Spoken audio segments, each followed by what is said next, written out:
Light by Orpheus, Kidwell, Chapter 4. Do you think this is far enough away for Vale, Ruby? Naruto wondered. Currently, Naruto, Ruby, and Yujito were traveling away from the capital of Vale in a group. The hooded girl thought a moment before nodding. This caused the two blondes to grin in unison. The Rose wondered if she might have made a mistake coming with them. It had been a whole month since Naruto and Ruby went on their date, and they had spent quite a bit more time together since then. Every weekend, she came up to Vale City to meet up with him. This weekend, Jujutsu had invited the girl and Naruto to help her get control over one of her abilities. Ruby hadn't been able to witness any of the White's powers yet, so she was actually looking forward to it. Alright, Yuji, go ahead, Naruto told her. Ruby bore witness as something surrounded the blonde girl. It wasn't something she could see, hear, or smell, but she felt it. It was as if all of the negativity in the world had condensed itself inside Jujutsu and was demanding to be let free. As she swirled with the mysterious energy that Ruby was both surrounding her and non-existent, it suddenly stopped. One moment Jujutsu appeared normal. The next, she now had two cattails, 3-inch long nails, longer canines, and her pupils had become slit like that of a cat. That's better. It's been so long since I've been able to do this. I was starting to get jealous of Gara and Fu, you know. I don't know how Utakata can be so content with being stiff all the time. Ruby had to fight down the urge to attack what felt like a grim. Her hands was already on Crescent Rose by the time she realized what she was doing. Naruto noted this, but said nothing. Oh, what are we helping you with again? Ruby wondered. She didn't stutter from fear. She had her semblance and her weapon. There was nothing to fear from any Grim. It was out of the strain of ignoring her instincts. She finally got it under control, though. I think you said something about hexes. Yuyuto shook her head. Yujito has two tails and her semblance, Naruto explained. Her first tail, Crypt Keeper, grants her a boost to all of her abilities if there are any corpses in the area. The more dead bodies surrounding her, the more powerful she becomes. Her second tail grants her the ability to increase the chances of bad things happening. Then her semblance is Cat's Cradle. By infusing her aura into organic life that doesn't have a soul anymore, she can control them like puppets. It's kind of like the necromancer from one of those stories you told me last week. Ruby nodded. Was it wrong of her to think that the whites were cheating? I need help with Jinx right now, Yuto explained. For some reason, my nether pool acts up when I try to use Dust Magic and Jinx for a combo. I don't really get it, but it really makes me mad that I can't even do something as simple as make someone trip while there's fire dust on my clothes.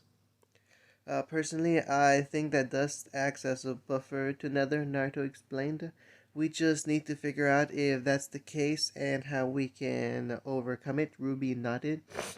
From what she knew of dust, that made sense. According to legend, dust was discovered as the only way to kill Grim. The Grim and Dust were opposites, with Dust overtaking Nether in terms of power, if the legends were to be believed.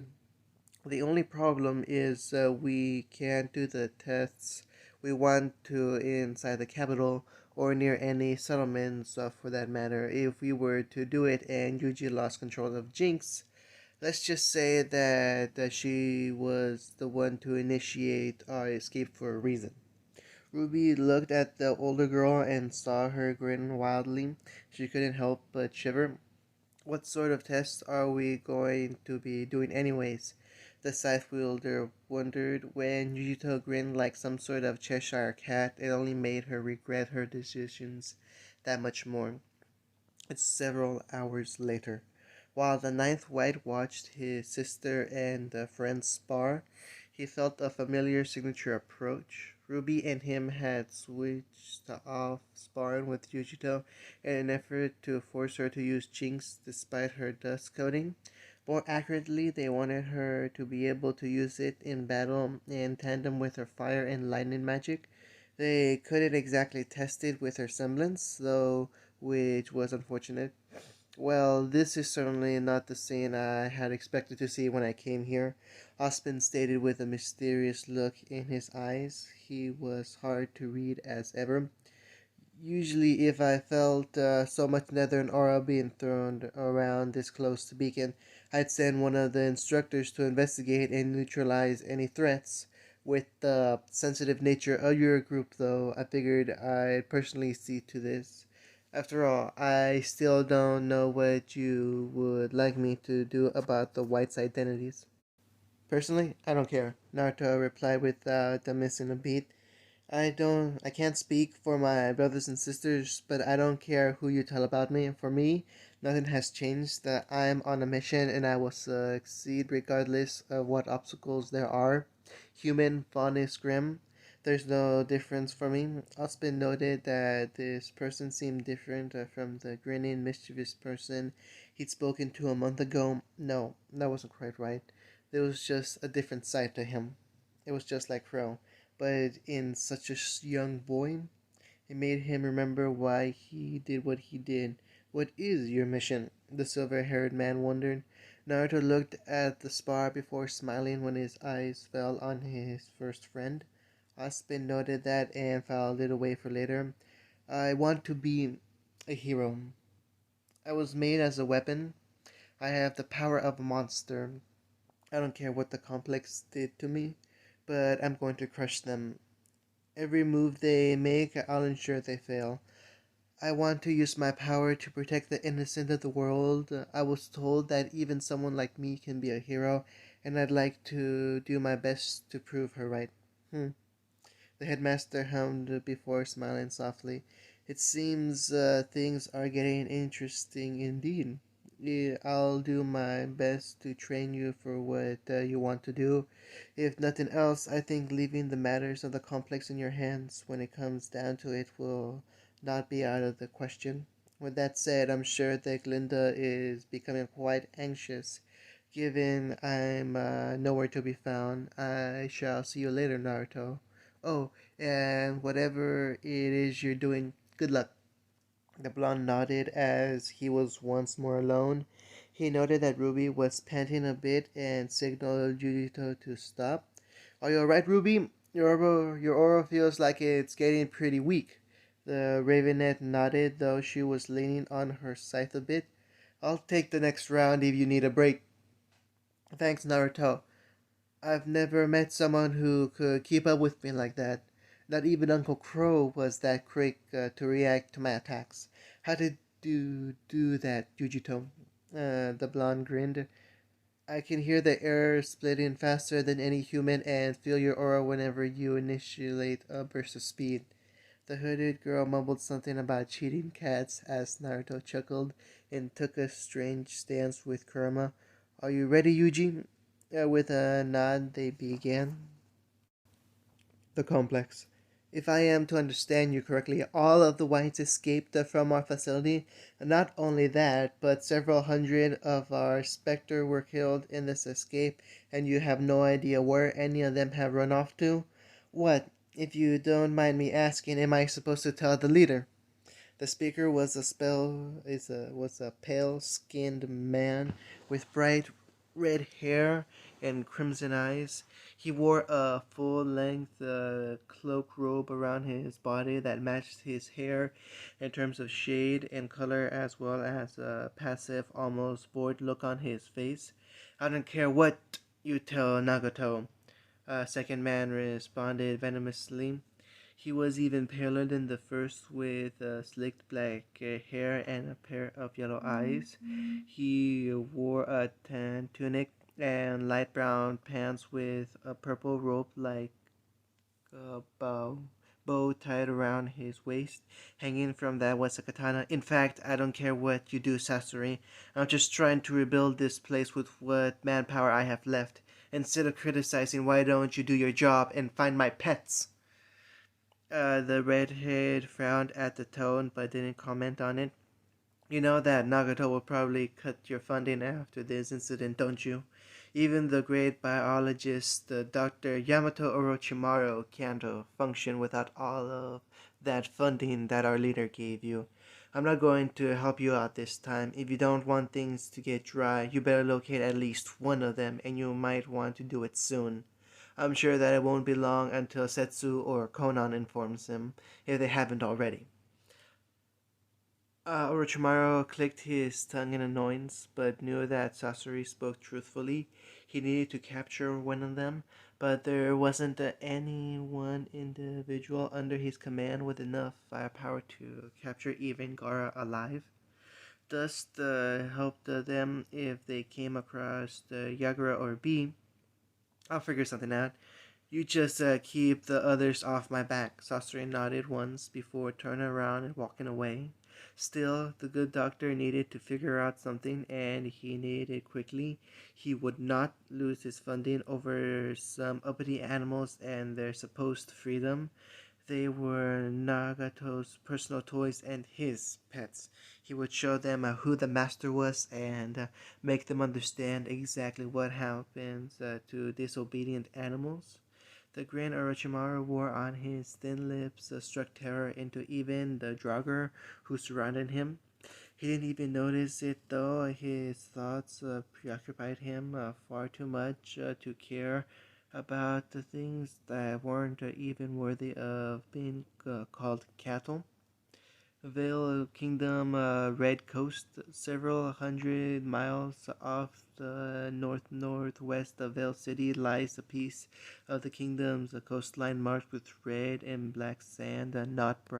This is the Red Coast, home to no less than 3 nests of Graham, no large in size. That the most the huntsman can do is restrain their spread, but not actually exterminate them. A relic of the Great War, the Red Coast had neither grown nor shrunk since the treaty signed at Vital. Beacon ensured it didn't spread, but the reason for its inability to be destroyed was unknown even to their headmaster. The Red Coast was full of fear and rage, as it always had been, but it was different now. Instead of the usual permeation of negative emotions that a nest might have, these seemed to come directly from the nest itself. The Grimm were afraid, and something was enraged. It felt like it could have been grim, but also as if it was different. It was superior. It was the third white, Yagura Karatachi. The Abyss looked to be as young as Gaara and Ruby, but was actually the same age as Utakata. He had light brown hair, purple eyes, and a stitch scar running under his left eye down the length of his leg, of his face. His outfit consisted of a black vest over a mesh short-sleeved shirt and a green scarf over his shoulders, as well as around his waist. Above that was a teal sash, while under it was a pair of black pants. In his hands was isobu, a club with a large hook atop it and a much smaller one on the butt end. As he walked through the red coast, his violet eyes were filled with an ancient kind of rage. A beowulf attempted to rush him, but lost its head to the larger hook. Yagura didn't even slow down or look at the beast, he just swung Isobu. These monsters were beneath him. He needed to find the others. He couldn't stand being around such corruption as the Grimm or even the Faunus, and he would make sure they were exterminated. His family was the only light in this dark world, and he would protect it from the forces of corruption no matter what. He was shaken from his thoughts as a wyvern flew overhead, swerved around, and began to dive at him. filthy beast, thinking it could break his train of thought. Holding one hand out, Yagura activated his turquoise aura and manipulated the humid sea air. As he did so, it condensed into salt water and formed a spear that easily measured over 5 meters long. Pointing at the grim, he watched as it pierced along the wyvern's entire serpentine body and came out the entire end. He never stopped walking at his pace, even as he did that. These creatures were beneath him. After all, he was the abyss, lord of all that roams the seas and lies in darkness. These creatures of Nether were using his power and trespassing on his coast, just as all the human and faunas who got in his way were taken care of this last month. So too would these grim be, somewhere in Vacuo. Unlike their siblings, another group of whites had traveled west from the complex, as well as two humans taken along with them. The first among these whites had four red monkey tails and wore a necklace with four magatama hanging from it. Roshi, the catastrophe, stood taller than most of his siblings and had a top knot of red hair that connected to his full red beard by similarly colored sideburns. Black eyes were framed by a steel helmet he wore. Though it lacked a visor, he wore a set of samurai-style segmented armor made of steel, a chainmail shirt under that, and a long-sleeved shirt and pants of a deep purple under that. Strapped to his back was a steel brick attached to a steel staff, though Roshi would call it a hammer. Next in line was Han, spirit of the steaming waters. He stood taller than even Roshi and was broader in the shoulders on top of that. It was difficult to make out much about him given he was wearing armor as well. The difference was that Han's red cemented armor covered every inch of his body, even a mask that came up to cover his nose and mouth. Atop his head was a sugegasa with a cloth trailing down to cover the sides of his face, so only his red eyes were actually visible.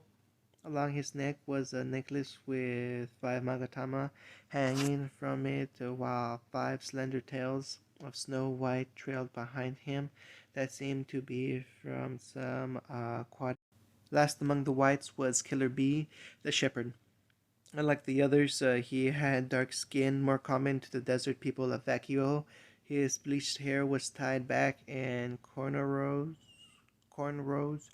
while his eyes weren't visible due to the shades he wore. Around his neck he had a white scarf, and over his torso was a piece of white-colored armor without a shirt beneath it. To finish off his outfit, he wore a pair of black pants and a gray cloth tied around his waist. 8 tentacles were sprouted from him in place of tails, while his necklace was adorned with 8 magatama. Finally, he had a guandao strapped to his back. In addition to them were Gaara's siblings and handlers. Temari was a blonde, the same age as Yujito, with her hair tied up in 4 ponytails and a pair of teal eyes that seemed to constantly scan the environment. She wore a black kimono tied with a similar dark obi, though the inside was colored purple. Strapped to her back was what appeared to be a large club. Her brother Konkoro somehow didn't sweat despite wearing a black bodysuit. His hair wasn't visible due to that, but he had a pair of black eyes. He didn't seem to be carrying a weapon of any sort, but he looked no less dangerous than any of the other members of his party. You know, those guys are still following us, right? Kakuro commented, and the only reaction he gained was a glance from his older sister as the quintet was sitting at an oasis to get some water. I don't feel anything aside from them though, so I don't think they were sent by Orochimaru. If we attack them here, and there will be a trail to follow. We haven't strayed far enough away from the base, Han explained. I think we should get a bit farther before we make a move. B looked agitated at that. Come on, don't be that way. It's been so long since I could play. We waited long enough, I say. You said the same thing yesterday. Glancing at the ground man who spoke in rhymes, also known as B, they mostly ignored him. While he is an idiot, I think B does have a point, Roshi stated. If we wait much longer, they might receive reinforcements. Even if they weren't sent by Orochimaru, there's a chance that Kabuto did. If that is so, we don't want him to send a second string and have to deal with two contingents of their forces. On top of that, they're not attacking. It seems like they're just waiting, and I'd rather be proactive about this instead of having to react to an ambush.